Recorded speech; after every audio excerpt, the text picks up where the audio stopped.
സാമ്പാറാണ്. ഇന്ന് ഇഡ്ഡലി സാമ്പാർ. അപ്പം ചട്നി അങ്ങനെ വേണ്ടാന്ന് പറഞ്ഞു. അതുകൊണ്ട് സാമ്പാർ, അപ്പം വെട്ടി തിളക്കുന്ന സാമ്പാർ. ഞാൻ സാമ്പാർ എങ്ങനെയാണ് വെക്കുന്നതെന്ന് വെച്ചാൽ ആദ്യം പരിപ്പ് വേവിക്കും, തുവരപ്പരിപ്പ്.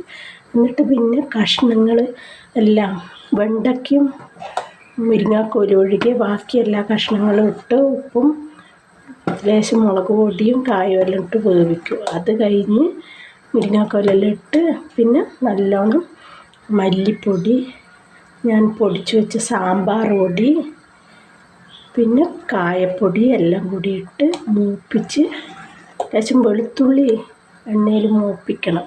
എന്നിട്ട് എല്ലാം കൂടെ യോജിപ്പിച്ച് അങ്ങനെ നല്ല സാമ്പാർ റെഡിയായ വെട്ടിത്തിളച്ചുകൊണ്ടിരിക്കുന്ന പോലത്തെ ഇഡ്ഡലി. നല്ല മയമുണ്ട്. അവിയൽ എല്ലാ കഷ്ണവും കൂടെ അരിഞ്ഞ് കുക്കറിൽ ഒറ്റ വിസിലടുപ്പിച്ചിട്ട് പിന്നെ തേങ്ങയും ജീരകവും വെളുത്തുള്ളിയും ചെറിയുള്ളിയെല്ലാം കൂടി ഒതുക്കി, ഇനി ഇത് ലേശം കൂടെ വറ്റാനുണ്ട്, വറ്റി വെളിച്ചെണ്ണ ഒഴിച്ച് അടച്ചു വെക്കുക. അത്രയും അവിയലും പിന്നെ മീൻ പൊരിച്ചതും പിന്നെ അച്ചാർ. ഇന്ന് പ്രത്യേകിച്ച് തോരനൊന്നുമില്ല, അവിയലുള്ളതുകൊണ്ട് സാമ്പാർ, അവിയൽ, മീൻ പൊരിച്ചത്, അച്ചാർ. ഇത്രയാണ് ഊണിന്.